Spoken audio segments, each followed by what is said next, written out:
Երթևեկության նոր կենտրոնի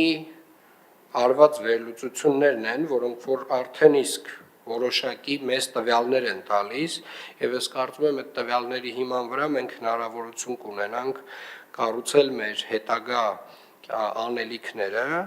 եւ մեր հավաքագրած տվյալները մոտավորապես 75 միլիոն ուղևորություն ա վերլուծվել 2025 թվականի հունվարից դեկտեմբեր ամիսներին եւ Երևանում այդ ժամանակ միջինացված արագությունը 25 կմ/ժ էր եւ ընդհանուր առմամբ այս միտումը դեպի ներքև է գնում, այսինքն ավտոմեքենաները, մարդատար ավտոմեքենաների մասին է խոսքը, միջինում երթևեկել են 25 կմ/ժ եւ միտումը գնում է դեպի ներքև 23.5 կմ/ժ է դառնում, ոնց հասկանում եմ, եւ պիկ ժամերին արագությունը կարող է իջնի մինչեւ նույնիսկ 10 կմ/ժ միջինացված քաղաքում, ֆիքսենք, որ մարդու սովորական քայլքի արագությունը 5 կմ/ժ է եւ այստեղ նաև ամենակարևոր արձանագրումը կարծում եմ վերաբերում է կարճ ուղևորություններին մարդատար ավտոմեքենաներով, այսինքն մինչև 2 կիլոմետր ուղևորություններին, որոնք որ բազմաթիվ են քաղաքում եւ իրականում տենց մոտավորապես 15%-ն է ընդհանուրի մինչև 2 կիլոմետր ուղևորություն, իսկ այդ մինչև 2 կիլոմետրների մեծ մաս էլ հենց ընկնում է կենտրոնի վրա եւ կենտրոնում մոտավորապես 35%-ը մինչև 2 կիլոմետր ուղևորությունների կենտրոնից սկսում կենտրոնով ավարտվում է։ Սա կարծում եմ արդեն որոշակի վերլուծական կարևոր նյութեր են, պարոն Գրիգորյան, որոնք որ մեզ հիմք են տալու արդեն պլանավորել մեր հետագա գործողությունները եւ իհարկե սրանք դուք կշարունակեք աշխատել եւ արդեն այս վերլուծությունները վերջնականացնելով կսկսեք նաեւ մեր ՆԳՆ գործընկերների հետ վերջնական լուծումներ մեզ առաջարկել, բայց սրանից զատ ավտոբուսային առանձնացված հիմնական գծերը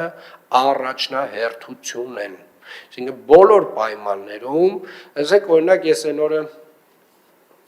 մի բանի հանդիպեցի, որ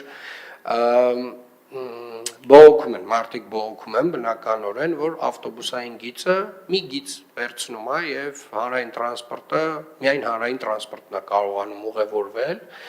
եւ այդտեղ հարց է առաջանում մարդկանց մոտ, ինչի իրենք ավտոմեքենաներով գնալով ավելի վատանում է իրավիճակը եւ իրականում դա շատ բնական հարց է, բայց նաեւ ունի շատ բնական պատասխան, որովհետեւ մեր փողոցները չեն հնարավորություն չունեն լայնանալու ավել։ Մենք այո ունենք շինարարություններ, Արշակունյացը միացնում ենք Իսակով պողոտային,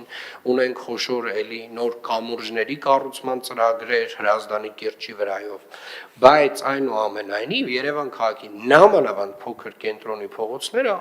ավել լայնանալու տեղ չունեն, եւ եթե մենք տարեց տարի, ամիս առ ամիս ավելի շատ մարդատար մեքենաներ ենք ունենում ուղևորահոսքի մեջ, միակ բանը, որ մենք կարող ենք անել, առաջին բանը, որ մենք պետք է անենք, դա հանրային տրանսպորտի համար բոլոր հնարավոր տեղերում